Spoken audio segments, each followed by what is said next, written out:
Chapter 21 finally drop हो चुका है। इसके पहले वाले चैप्टर में हमने देखा था कि रियो सबको मारने ही वाला होता है और तभी एंड मोमेंट पर साराडा ने अपने ट्रू मांगेक्यू शारिंगान को अनलॉक किया। रीजन जान लेते हैं कि आखिर क्यों साराडा अपने शारिंगान की पावर्स को यूज नहीं कर पा रही थी। चैप्टर के स्टार्ट में हमें पता चलता है कि साराडा का एक ड्रीम था to become a Hokage, same like Naruto की तरह जो कोनोहा का 7th होकागे था। इसी बीच में बोरुतो ने साराडा को प्रॉमिस किया कि अगर तुम होकागे बनती हो तो मैं तुम्हें प्रोटेक्ट करूंगा, सेम लाइक सास्के की तरह जैसे कि वो मेरे डैड को प्रोटेक्ट करते हैं। ये काफी सही है। Boruto become Sasuke and Sarada become Naruto as a Hokage, but इन्हीं दो चीजों के बीच में अपनी साराडा कंफ्यूजन में थी। अगर उसे होकागे बनना है तो उसे विलेज के सारे लोगों को एज अ फैमिली की तरह ट्रीट करना पड़ेगा और साराडा के इस ड्रीम में बोरुतो बीच में आ गया था। साराडा अपने विलेज के लोगों से प्यार करती है और बोरुतो से भी प्यार करती थी, दैट्स व्हाई वो अपने शारिंगान को अनलॉक ही नहीं कर पा रही थी। इन्हीं दो फीलिंग्स के बीच में साराडा स्टक हो गई थी। सास्के ने बोरुतो को बचाया था साराडा के कहने पर, जबकि उसके ऊपर भी ओमनीपोटेंस का असर हुआ था, पर उसने अपनी फीलिंग्स और एहसास को साइड में रखा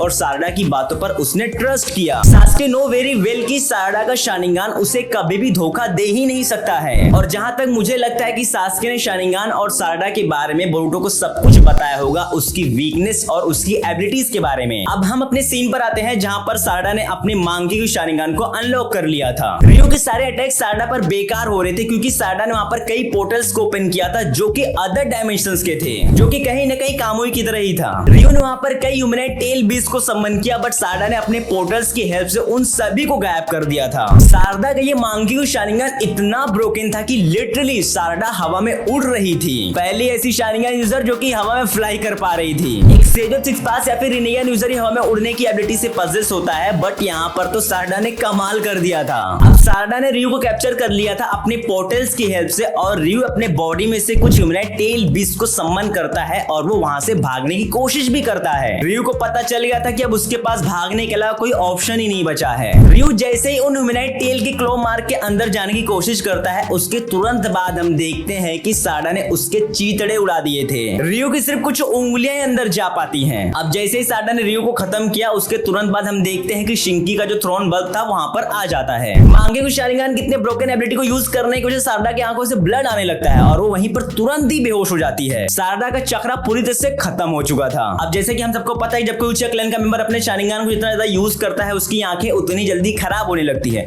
अब जितनी ज्यादा ब्रोकन एबिलिटी, उसके उतने ही ज्यादा कॉन्सिक्वेंसेस होते हैं। इस प्रॉब्लम के सिर्फ दो ही सोल्यूशन है, या तो तुम किसी दूसरे शारिंगान यूजर की आंखों को अपने आंखों में इम्प्लांट कर लो, या फिर तुम हाशिरामा सेंजू के सेल्स को खुद के बॉडी में इनहेरिट कर लो। एडा अपने शारिंगान से ये सब देख रही थी और वो koji कासिन को अपडेट भी दे रही थी। बोरुतो koji कासिन से पूछता है कि क्या बिना मरे कोई उचिया अपने शारिंगान को मांगेक्यू शारिंगान में जगा सकता है, एंड जिसके रिप्लाई में koji कासिन बोलता है कि मुझे नहीं पता, मे बी शायद से ऐसा कर सकता है कोई। उचियास को कर्स ऑफ हेट्रेड भी कहा जाता है। जब तक उनके अंदर नाराजगी और हेट्रेड ना हो तब तक वो अपने शारिंगान को जगा ही नहीं सकते हैं। एक आसान भाषा में, जब कोई उनका अपना मर जाता है। बोरुतो koji कासिन से कोनोहामारू के बारे में पूछता है, एंड जिसके रिप्लाई में koji कासिन बोरुतो को पहले ही बताता है कि वहां पर बिल्कुल मत जाना वरना जूरा आ जाएगा, वो तुम्हारा ही वेट कर रहा है कब से। अब जैसे ही मात्सुरी कोनोहामारू को मारने वाली होती है, उसके तुरंत बाद हम देखते हैं कुछ शुरिकेन आते हैं जो कि मात्सुरी की बॉडी से लगते हैं और उसके टुकड़े टुकड़े हो जाते हैं। बचे खुचे टुकड़ों को बोरुतो अपने सोर्ड से ही कट कर देता है। ये आया एक और थ्रोन बल्ब। बैटलफील्ड में बोरुतो के आते ही उसके प्रेजेंस को जूरा ने नोटिस कर लिया था और वो आने के लिए कंप्लीटली रेडी हो चुका था। अब आगे की सीन में क्या होगा वो हम अपने नेक्स्ट चैप्टर और नेक्स्ट वीडियो में जानेंगे। सो गाइस, ये वाला चैप्टर तुम्हें कैसा लगा प्लीज मुझे कमेंट करके जरूर बताना। अब मिलते हैं अपने नेक्स्ट वीडियो में। Till then stay shinobi.